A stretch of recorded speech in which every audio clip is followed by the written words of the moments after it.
श्री राधा कृष्ण भगवान की जय। चातुर्मास 2024 भाद्रपद मास महात्म्य, ये श्रृंखला का ये दूसरा प्रवचन। आज इस वीडियो में हम जानेंगे राधा अष्टमी का व्रत ये कैसे करें, इसकी विधि क्या है, इस व्रत का फल क्या है, कितना पुण्य प्राप्त होगा, न करे तो क्या हानि रहेगी, और पूर्व काल में इस व्रत को किसने किया था, और अगर अश्रद्धा से भी कोई मनुष्य व्रत कर ले तब भी इस व्रत का कितना अधिक पुण्य है।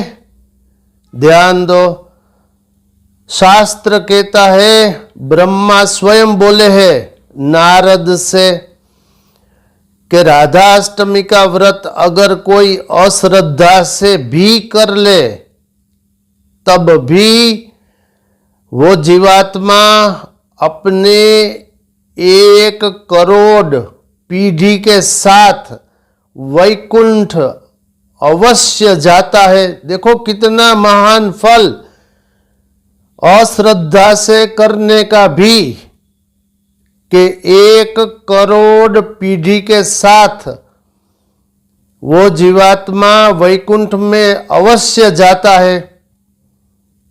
तो अगर श्रद्धा से राधा अष्टमी का व्रत कर लिया तब तो सोचिए क्या पुण्य मिलेगा। तो शास्त्र कहता है, फिर ब्रह्मा बोले सुनिए, 1000 कन्याओं के दान का पुण्य राधा अष्टमी का व्रत करने से,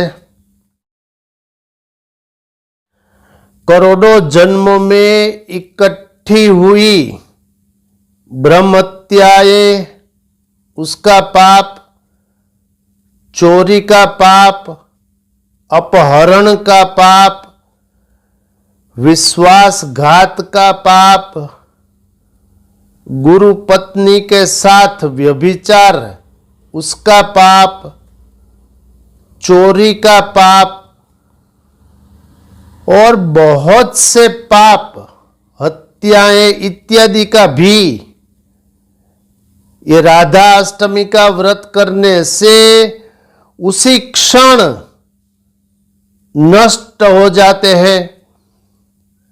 अर्थात वो पाप भुगतना नहीं पड़ेगा, उसी क्षण व्रत करने के तत्पश्चात ये नष्ट हो जाएगा।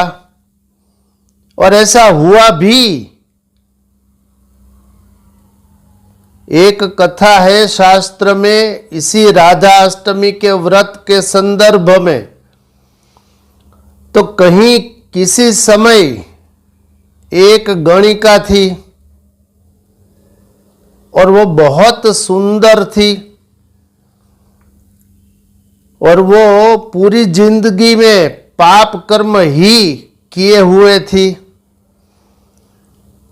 और वो जब अपने शहर से दूसरे शहर में धन की अर्थात पैसे की लालसा के कारण जाने लगी, तब उस गणिका ने किसी मंदिर में बहुत से स्त्री पुरुष इकट्ठे हुए देखे। वो वहां कौतूहलवश पहुंच गई।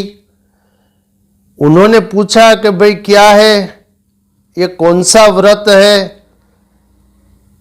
तो उन स्त्रियों ने कहा कि आज राधा अष्टमी का पर्व है, राधा जी का प्राकट्य दिन।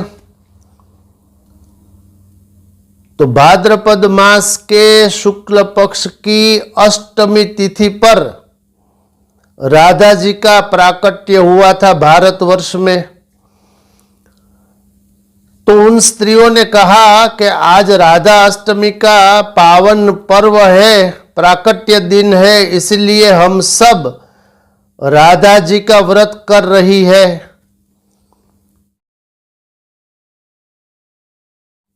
उस गणिका ने कहा मैं भी ये व्रत अवश्य करूंगी और संकल्प कर लिया। तो व्रत की विधि क्या? राधा जी की मूर्ति के सामने अथवा चित्र के सामने अवलंबन लेकर उनका ध्यान करते हुए उनके स्तोत्र पढ़े, उनके सामने भगवान श्री कृष्ण का हरिनाम संकीर्तन करे, उपवास करे। उस दिन राधा जी को पंचामृत से स्नान कराए और गीत आदि राधा जी की प्रस्तुति में प्रस्तुत करे, उनकी स्तुति करे और वाजित्रों के साथ, वाद्यों के साथ, जैसे ढोलक है, नगाड़ा है, झांझ है इत्यादि। तो यथाशक्ति राधाष्टमी के व्रत के दिन मनुष्य को चाहिए कि राधा जी का बहुत भाव से उनका ध्यान करते हुए उनका पूजन अर्चन करे, कीर्तन करे, नृत्य करे।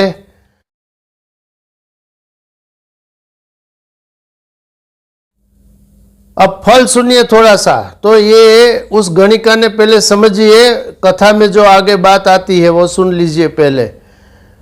तो वो गणिका ने वो व्रत किया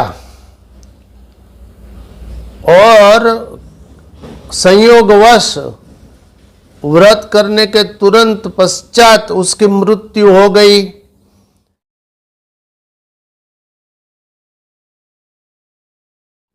यमपाश में बांधने के लिए यमदूत आए, बड़ी मुश्किल से बांधा। उसी क्षण तुरंत भगवान विष्णु के दूत भी, गण भी आ गए वैकुंठ से विमान लेकर। उन्होंने उस गणिका के जीवात्मा के पास को छोड़ दिया, मुक्त कर दिया उस गणिका के जीवात्मा को, और उसको दिव्य स्वरूप बनाकर वो अपने साथ कहाँ ले गए? वैकुंठ में नहीं, गोलोक में। तो वो गणिका, देखिए राधा जी की कृपा, वो गणिका जिसने पूरे जीवन केवल पाप कर्म ही किया था, केवल ये एक व्रत से उसका उद्धार हो गया, वो गोलोक में पहुंच गई।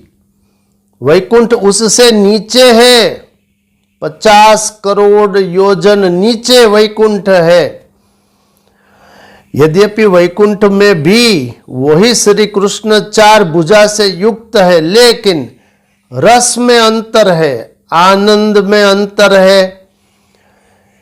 अस्तु, तो राधा अष्टमी का व्रत अवश्य करे, श्रद्धा सहित करे, अश्रद्धा से युक्त करे, तब भी 1 करोड़ पीढ़ी के साथ वो जीव वैकुंठ पहुंचेगा अवश्य। और अगर श्रद्धा युक्त करे तो ये सब फल जो मैंने बोले वो भी मिलेंगे। और 1,00,000 एकादशी के व्रत करने का पुण्य भी एक राधा अष्टमी का व्रत करने से प्राप्त हो जाता है। 11 सितंबर 2024 बुधवार ये व्रत का दिन है। अवश्य करें। इस वीडियो को लाइक करें, शेयर करें, कमेंट्स करें। और ये जो राधा अष्टमी के विषय में मैंने बोला है वो शायद ही पूरे YouTube में आपको कहीं सुनाई पड़े, दिखाई पड़े। हो सकता है हुआ होगा, लेकिन मेरे अभिप्राय से तो मैंने बहुत सर्च किया, नहीं मिला। तो 1,00,000 एकादशी का पुण्य और बेमनी से, अश्रद्धा से करे तब भी 1 करोड़ पीढ़ी के साथ वैकुंठ में निवास, और सब पाप उसी क्षण नष्ट जैसे उस गणिका के हुए। देखते रहिए मोरे श्याम चैनल। शेष फिर कभी। बोलिए श्री राधा रानी की जय।